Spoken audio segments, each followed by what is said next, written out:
வைர நெஞ்சம் வைர நெஞ்சம்.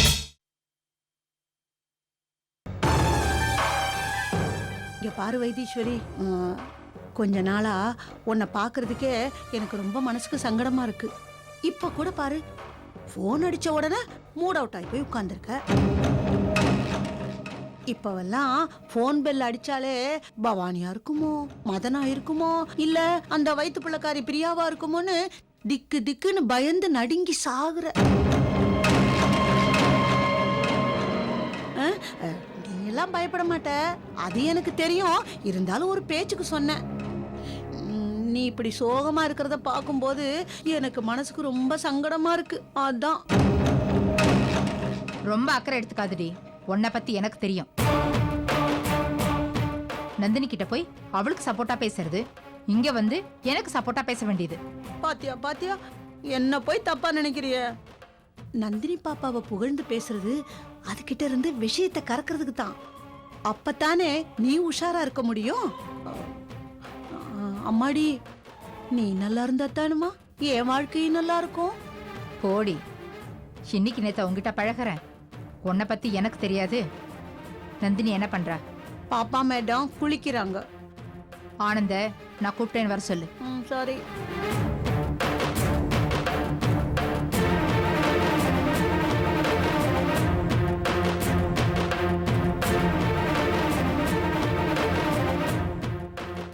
கூப்பிட்டீங்களாமா? பாக்கியம், நீ போ. நான் யாருக்கிட்டையும் சொல்ல மாட்டேன்பா. போன்னா போ, எதிர்கேள்வி கேட்காத. வர வர யாருக்கு என் மேல நம்பிக்கையே இல்லாம போயிருச்சு. ஆனந்த், மறுபடியும் அந்த ராஸ்கல் மதன் பாபு போன் பண்ணா. என்னம்மா சொன்னா? வேற என்ன சொல்லுவான்? அவனுக்கு பணம் வேணுமா, உன்னை சந்திச்சு பேசணுமா. தாம்பரத்துக்கு போய் அவனை பார்த்து பேசிட்டு வா. நான் எதுக்குமா போகணும்? அவன் கூப்பிட்டா உடனே போயிடணுமா? புத்தி இல்லாம பேசாத. சாதாரண காரியமா பண்ணிருக்க. அவன் சொல்றபடி கேட்டுதான் ஆகணும். நேத்து பிரியாவை வீட்டுக்கு அனுப்பியிருந்தான். எதுக்கு? பயமுறுத்துறதுக்காக. உண்மையிலேயே நந்தினி கிட்ட விஷயத்த சொல்லிட்டான்னு வை, என்னாகும் தெரியும்ல. அடுத்த செகண்ட நந்தினி கண்ணை கசக்கிக்கிட்டு சக்தி முன்னாடி போய் நிப்பா. இவ்வளவு நாள் பட்ட கஷ்டம்லாம் வீணா போயிடும். புரியுதா? புரியுதுமா. இப்போ நான் என்னமா பண்ணணும்? மதன் பாபு பிரியாவுக்கு குழந்தை பிறக்கிற வரைக்கும் வெயிட் பண்ணிட்டு இருக்கிறான். குழந்தையோட பிரியாவை வீட்டுக்கு அனுப்புறது அவனோட திட்டம். அப்படி ஒண்ணு நடந்துச்சு, மான மரியாதை எல்லாம் போயிடும். நீ போய் மதனை பாரு, பக்குவமா கொஞ்சம் அனுசரிச்சு பேசு. பெரிய தொகையா கேட்பான், மொத்தமா தர முடியாது, கொஞ்சம் கொஞ்சமா தரேன்னு சொல்லு. அவனுக்கு தேவை பணம், கண்டிப்பா அவன் ஒத்துப்பான். இப்போதைக்கு பிரியாவால எந்த பிரச்சனையும் வராத மாதிரி பாத்துக்க. அதுக்கப்புறம் பிரியாவை என்ன பண்றதுன்னு நான் சொல்றேன். சரிம்மா, நான் உடனே போய் அந்த மதனை பாக்குறேன். எந்த காரணத்தை கொண்டும் இந்த விஷயத்துல அவசரப்படாத. சொத்து நம்ம பேர்ல இல்ல, ரொம்ப ஜாக்கிரதையா நடந்துக்கணும். நான் பாத்துக்கிறேம்மா.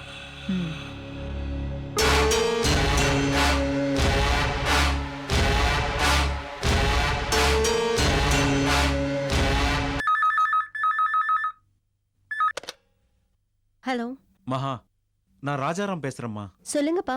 மகா, அப்பா என்னாச்சு? என்னாச்சுப்பா? என்ன சொல்றதுன்னே தெரியலம்மா.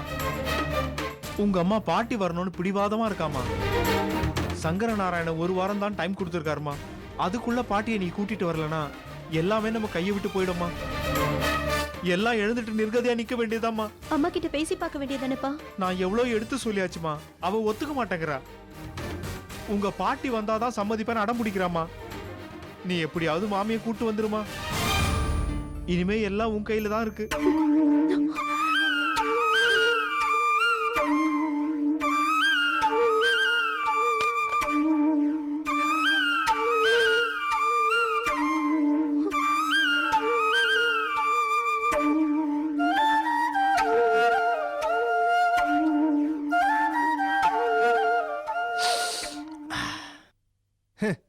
சமையல் பொறுப்பு மாமிகிட்ட கொடுத்தாச்சுன்னு தான் பேர்.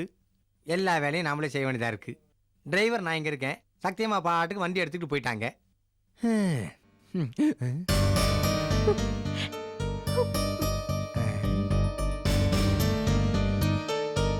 அச்சோ ஏன் ஐயோன்னு உட்காந்துருக்கு ஏன்னு கேட்போம். மகா மகாமா என்ன? அப்ப ஒன்றும் இல்லை, ஏன் ஒரு மாதிரி உட்காந்துருக்க? அதெல்லாம் ஒண்ணும் இல்ல. இல்லை, அங்கேருந்து பார்க்கும்போது கண் கலங்கி இருந்த மாதிரி இருந்துச்சாம்மா. உன் கண்ணுக்கு என்ன கோளாரா? போய் டாக்டர் கிட்ட செக் பண்ணு போ. இதுக்கு என்ன மனக்குழப்பமோ? சாதாரணமாக மென்டல் மாதிரி தான் இருக்கும். முதலாளி என்னங்க முதலாளி, பாவக்காய் சூப்பு.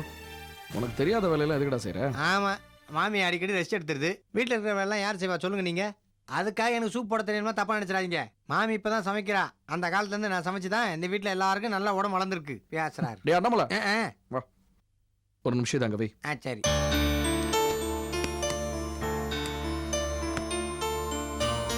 இதுல 5000 ரூபாய் பணம் இருக்கு. உன் தம்பிக்கு ஃபீஸ் கட்டுற டைம் வந்திருக்கும். இந்த பணத்தை வச்சுக்க. முதலாளி என்னடா அப்படியே பெரிய மாதிரி இருக்கீங்க முதலாளி. அவர் இப்படி தான். நான் அவர்கிட்ட பணம் கேட்கலான்னு நினைப்பேன். நாம் சொன்னது அவர் காதில் விழுந்தா மாதிரி நினச்சிக்கிட்டு உடனே பணத்தை எடுத்து கொடுத்துருவாரு. நானே உங்ககிட்ட கேட்கலான்னு நினச்சேன். அதுக்குள்ளே நீங்களே எடுத்து கொடுத்துட்டீங்க.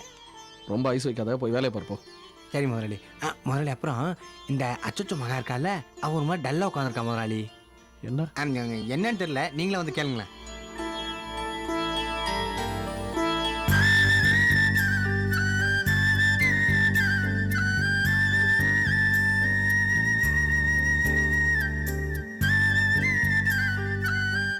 என்னாச்சு மகா?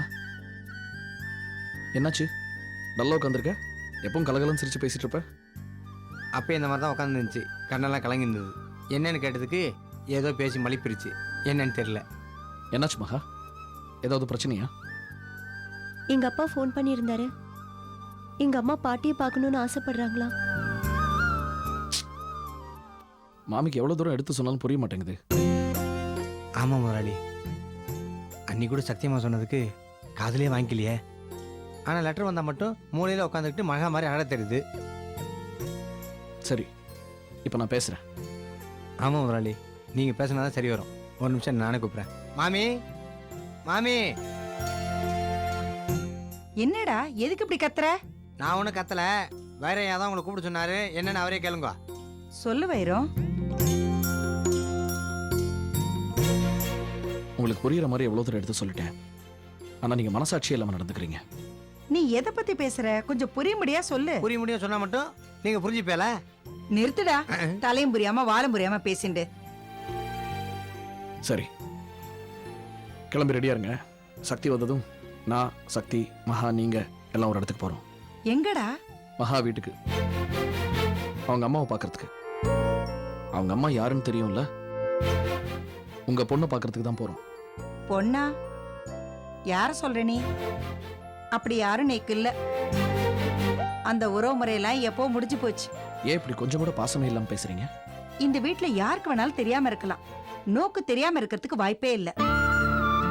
நடந்ததெல்லாம் மறந்து போயிடுதா வைரம்? எல்லாம் நல்லா ஞாபகம் இருக்கு. அதனால தான் உங்களை கூப்பிடுறேன். சின்ன வயசுல அஞ்சலி அக்கா கையால சாப்பிட்டது இன்னும் எனக்கு நல்லா ஞாபகம் இருக்கு.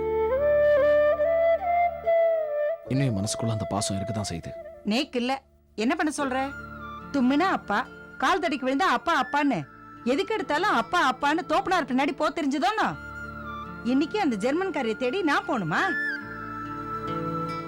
எத்தனையோ வருஷத்துக்கு முன்னாடி நடந்துச்சு. இன்னும் ஏன் அதே மனசுல நினைச்சிட்டு இத இருக்கீங்க? பாரு, உன்னண்ட நான் பேச விரும்பல. என்னண்ட நீ பேசாத. வைரம், அன்னைக்கே சக்தி அண்ட நான் சொல்லிட்டேன். தயவு செஞ்சு இந்த விஷயத்துல நீயும் சக்தியும் தலையிட வேண்டாம். 20 வருஷத்து வைராக்கியம். அவ்வளவு சீக்கிரத்துல இந்த மாமியோட மனசு மாறாது. மாத்தவும் முயற்சி பண்ணாத.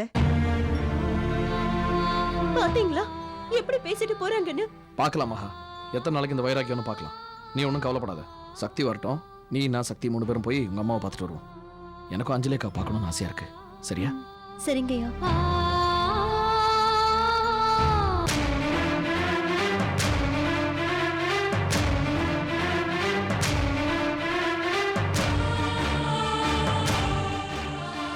வாயை கட்டி வயிற்று கட்டி வளர்த்ததுல என்ன பிரயோஜனம்? எனக்கு தெரியாம 5 வருஷமா இந்த பாழா போனவளை காதலிச்சிருக்கான். எப்படி வளர்த்திருப்ப இவனை? 4 வீட்டுல 10 பாத்திரம் தேய்ச்சி தெரு தெருவா இட்லி வித்து கஷ்டப்பட்டதெல்லாம் பெத்தவளை தூக்கி போட்டு எவ பின்னாடியே போறதுக்காகவா? என்ன புள்ள இவன்? காலங்காத்தால சுப்ரபாதம் கேக்குற மாதிரி இருக்கு எங்க அத்தையோட புலம்பல். அம்மா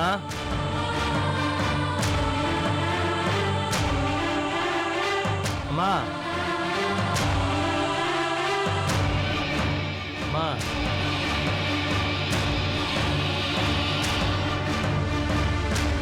அம்மா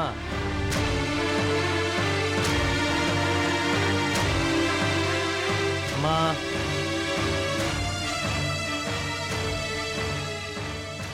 என்னம்மா நீங்க தான் இருக்கியா? நான் தினமும் முகத்தில் முழிக்கணுங்கிறதுக்காக கண்ணை மூடிட்டு வந்துட்டு இருக்கேன். ஒரு வார்த்தை சொல்லனால இங்கே தான் இருக்கான்னு. என்னம்மா ஏன் பேச மாட்டேங்கிற? போதும் உன் நடிப்பு வெங்காயம் எல்லாம். சும்மா என்னை ஏமாத்தாதடா. உன் பொண்டாட்டி அந்த தரித்திரம் முடிச்சவளோட முகத்துல தானே முடிச்சிட்டு வந்திருப்ப. யார் தரித்திரம் பிடிச்சவ? அளவோட பேசினா எல்லாருக்கும் நல்லது. முதல்ல நீ பேச்ச குறடி. காலங்காத்தால உங்ககிட்ட சண்டை போட வரலத்த. ஆமா, இப்ப நாங்க மட்டும் சண்டை போடுறதுக்கு எவ கிடப்பான்னு அப்படியே அலைஞ்சுக்கிட்டே இருக்கோம் பாரு. காலங்காத்தாலே என்ன திட்டி புலம்பிட்டு இருந்தது யாரு?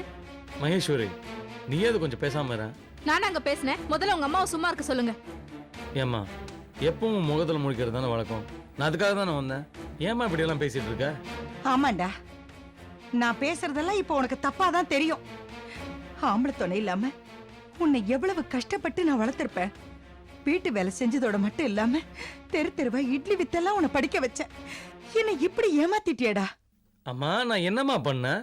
5 வருஷமா நீ இவளை காதலிக்கல. வண்டியில மோதி இவன் கையையே ஒடிச்சா. பொண்ணு பார்க்க போகும்போது கூட நீங்க 2 பேரும் என் முன்னாடி தெரியாத மாதிரி தானே நடிச்சீங்க. பக்கத்து வீட்டு லதா சொல்லிதான் உங்க வண்டவாளெல்லாம் எனக்கு தெரிஞ்சது. ஒரு வார்த்தை சொன்னியா நீ ஒரு பொண்ணை காதலிக்கிறேன்னு? அம்மா பேசாதடா.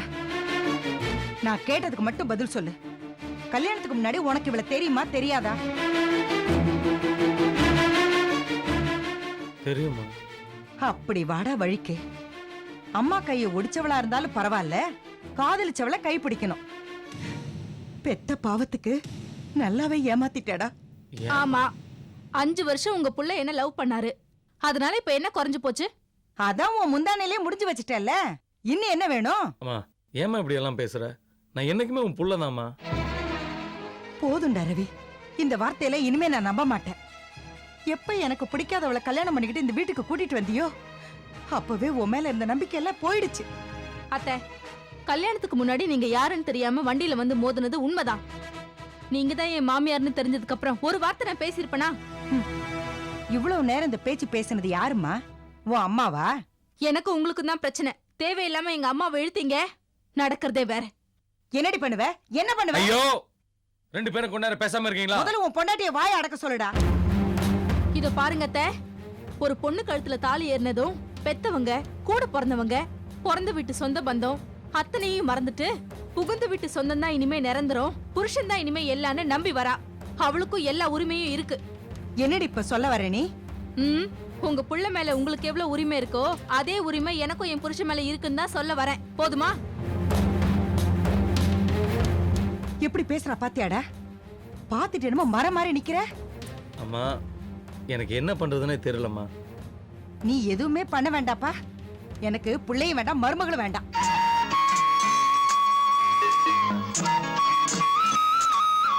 என்னங்க, இந்த வீட்டில் என்ன நடக்குதுங்கிறத பார்த்துட்டு தானே இருக்கீங்க. ஒரு பக்கம் பொண்டாட்டி, இன்னொரு பக்கம் அம்மா. நான் யார் பக்கம் பேசுறது? மத்தள மாதிரி ஆயிட்டேன். இந்த இக்கட்டான சூழ்நிலையிலேருந்து தப்பிக்கிறதுக்கு நல்ல ஒரு ஐடியா கொடுங்களேன் ப்ளீஸ்.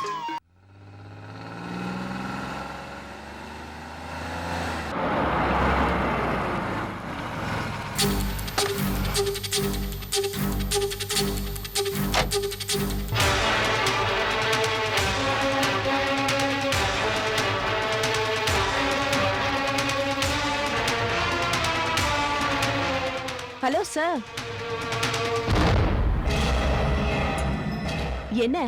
என்ன அடையாளம் தெரியல போல் இருக்கு. இந்திரா மேடம் எப்படி இருக்கீங்க? ஆஃப் கோர்ஸ், நான் ரொம்ப நல்லா இருக்கேன். நீங்க எப்படி இருக்கீங்க?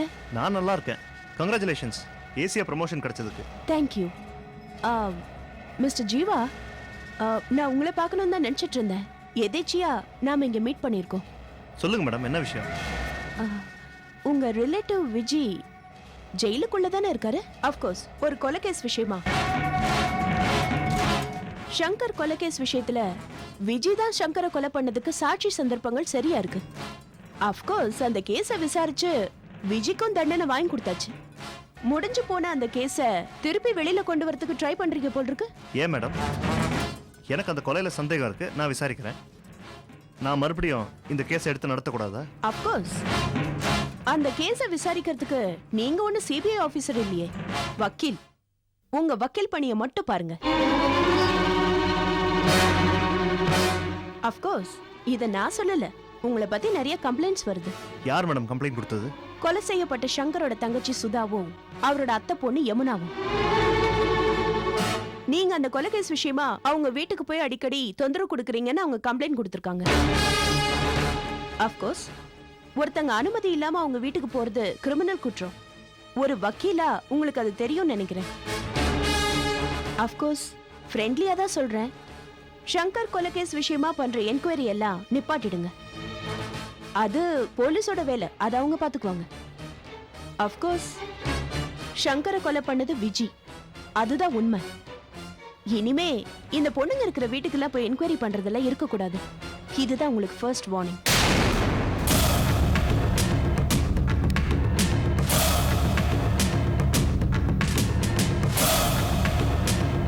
அஃப்கோர்ஸ் அதேதான் ராஜா, நான் இவ்வளவு நேரமா சொல்லிட்டு இருக்கேன்.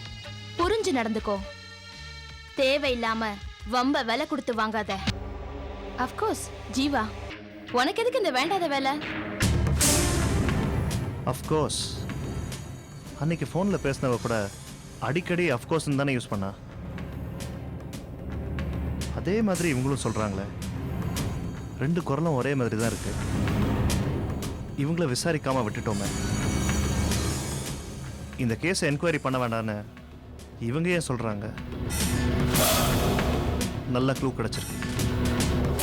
Of course I think I am on the right course.